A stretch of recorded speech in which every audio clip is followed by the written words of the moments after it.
Honorable Minister Mr. Suresh Prabhu, Dr. Baldev Raj, and my dear friends, good afternoon and welcome to today's public lecture.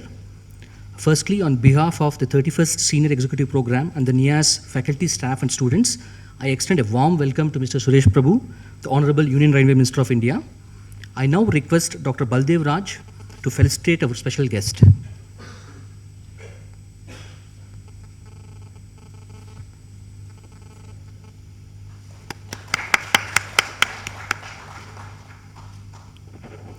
I now request Dr. Baldev Raj to introduce the speaker.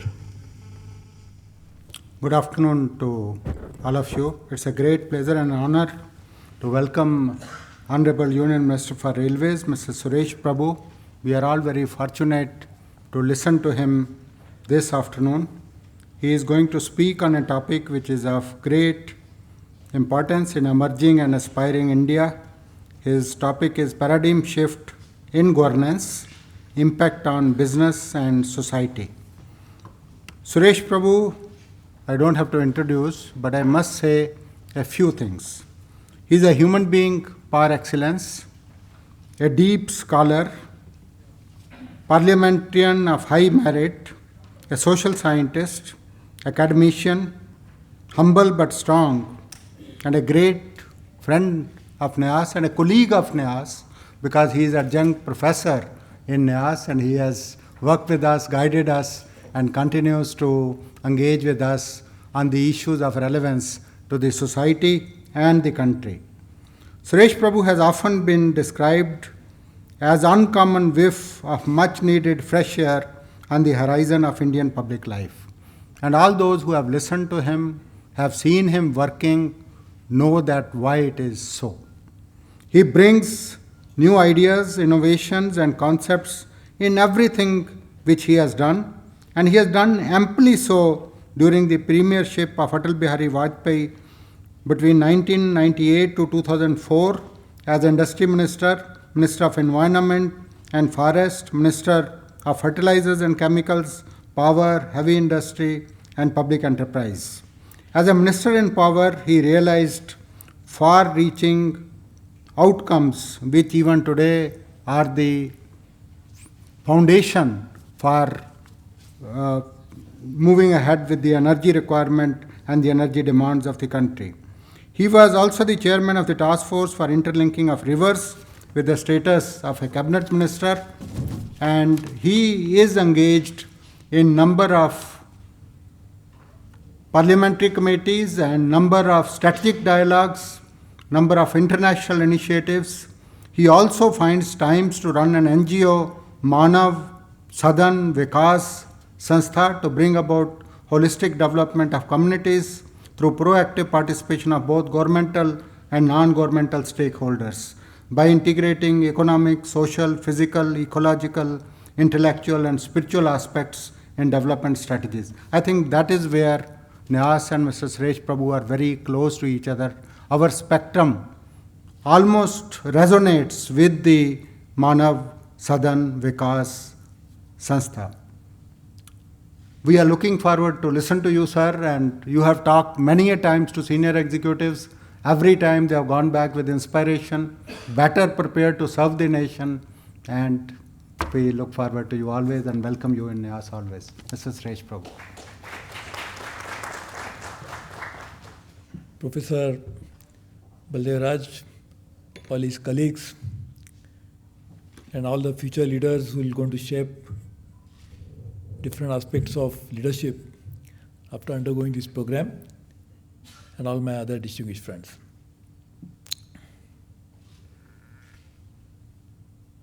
For me, coming here is like a homecoming, because I used to be here many times for various different reasons, including, I remember my good friend Shanta is also here. We used to have the Global Order Partnership headquartered here, so of which I was the chairman. So we used to work from here and many things. And our little alarm when Professor Raj said I was the adjunct professor, so I didn't realize that I'm sacked from this post. So I really thank him for inviting me, and I got a great regard for him personally as well as this institution. And therefore, it is always a great honor to be here and to speak such a distinguished lot of people. In fact, for this very program, many times I have spoken. So this leadership development program that you do, and therefore it is again, Sangeeta Nair was the one who used to actually chair, coordinate it. So I used to be here many times. I was just looking at the program, and now it's a very difficult task because the morning my good friend Dr. Kasturirangan has spoken, then my another good friend Mr. Muthuraman has spoken. So I think they have probably covered everything that could have been said. And both are distinguished leaders. Dr. Kasturirangan, of course, is responsible for so many advancements in ISRO. Mr. Muthuraman turned around a very important organization and brought about so many changes during that short period. And he has always been a thought leader, also led CII and many others. Dr. Kasturirangan, of course, was also in the Planning Commission then, which has now become NITI Aayog. As you know, the theme is very interesting. You are talk about transformational leadership. I think firstly, leadership is not just confined to politics. This is what we normally feel. Leader means, we see normally even in Hindi film, they want to show a leader, they have to show somebody wearing a Gandhi cap, then only he becomes a leader. But over a period of time, we have seen leadership is necessary for a change. Leadership is necessary for leading something, hopefully for a better path. And if that is what is the role of a leadership, then can you imagine only political leaders changing the whole future destiny of a nation as large as India, or even for that matter, even a small society? Is it possible? So we need different kinds of leaders in different facets, in different spheres of activity. And therefore the leadership has to be transcendental and also covering many different aspects of life. It has to be in economics, it has to be in business, it has to be in politics, of course. It must be religious leaders will play a very key role. In fact, I always believe that the big change that India needs is in attitude itself. And attitudinal change can never come unless something can influence the attitude. And what influences the attitude? Over a long period of time, attitude will change because the behavioral patterns will change, people will accumulate experience and that will change. And that's how the human life has evolved. In fact, every time a human life changes, it's because of past experiences. As we say, when child falls from the bed, it is a little worried next time to sleep on the bed because it thinks it's going to fall again. That's a burden of the past experience that one carries with himself or herself. But, so attitude will change over a long period of time. It has changed. We used to always be on the move. That's how the human beings were born. They've always been nomadic.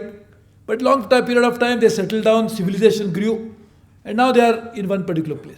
So attitude will change over a long period of time. But if you want to bring in a huge change in attitude in the shortest possible time, which is desired, then there is no other form of organization that can change them that rapidly as the religion can.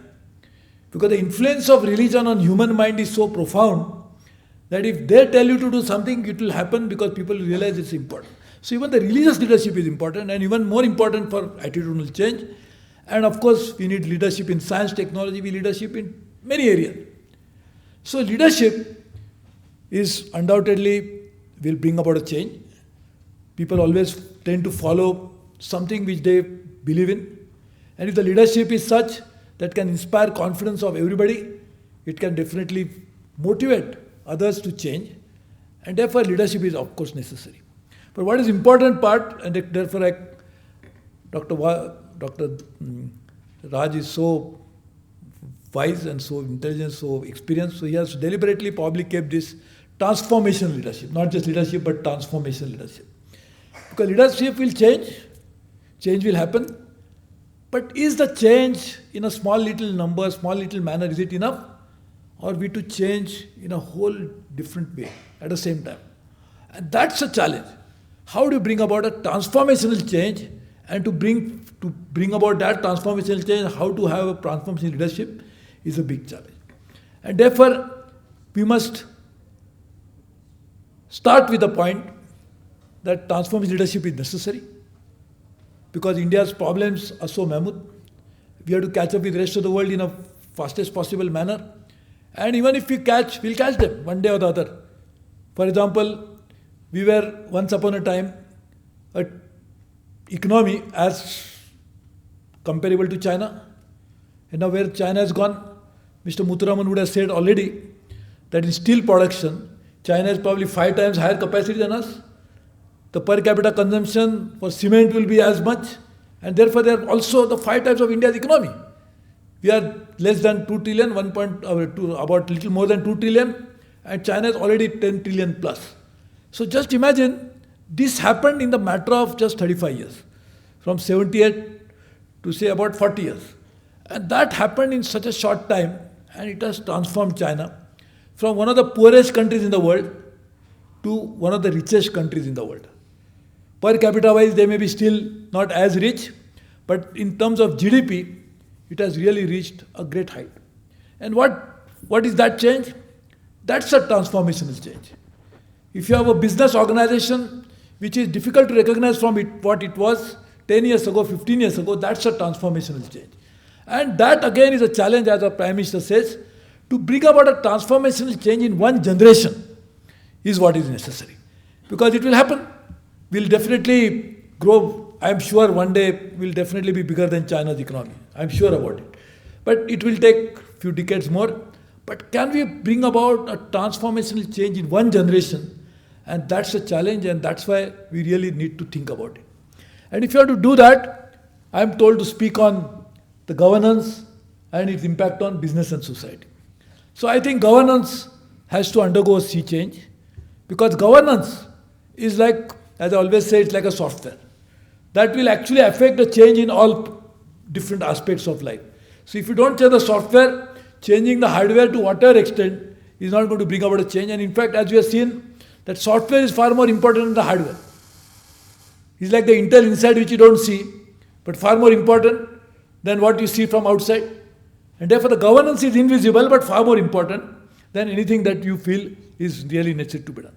So I think the governance change, and that involves so many different aspects. In fact, if you really look at it, I'm not saying it only because I'm in the cabinet, but Prime Minister, his focus is actually on changing the style of governance, changing the governance itself to bring about a change. And therefore, we must look at governance as an instrument for a social change, for an economic change, for a transformational change in the shortest possible time. Now, normally, governance, we have addressed this issue in corporate governance by changing the company's law. We are trying to change the governance for NGOs by bringing about some changes. But public governance is what is really necessary, and that change would need a lot of different aspects of it. Firstly, in a governance, we admitted that we have 2 types of leadership in government. One is the elected leadership. That means right from a village head to the Prime Minister, who are elected by people of India. Prime Minister is elected by the members of Parliament. President is elected by all the members of Parliament and legislators put together. But election is a process which creates political leadership. There's other leadership, equally important, is the leadership at an administrative level. Now, when we talk about governance, you must accept that governance cannot change only by changing political leadership, or cannot change only by making leadership a change or change of style in bureaucratic leadership or bureaucratic functioning. We need to change both at the same time. And there are many aspects to it. And I'll just mention few, because in another 15 minutes I have to leave to catch a flight, unfortunately. But let's go to bureaucratic leadership, which is something which we must understand, because the number of bureaucrats are far, far more than number of politicians in India. In fact, every ministry will have at best 3 political leaders. Like railways have got 13 lakh employees. So that many administrative setup. And how many political leaders? There are only 2. Me and my other Minister of State. Now Prime Minister has given me another Minister of State. 3. So 3 political leaders and 13 lakh employees. So even if you bring about a change, and that I'll come to it definitely, unless you bring about change in the administrative setup, which is not going to really bring about a change. For that, we need to do so many things. Firstly, I think that's the beginning that we must do is how do you judge people based on performance and not just based on their seniority in service. Seniority in service is important, but not the only important thing. In India, we have got a system wherein the batches get promoted. So he said, what are you working in the government? I am an IAS officer. So I belong to 74 batch. I should be secretary in the next year time. So it's like batch manufacturing, where the entire batch manufacturing, as Mr. Muthuraman has overseen many times. So the entire batch is completed, so production manager will certify.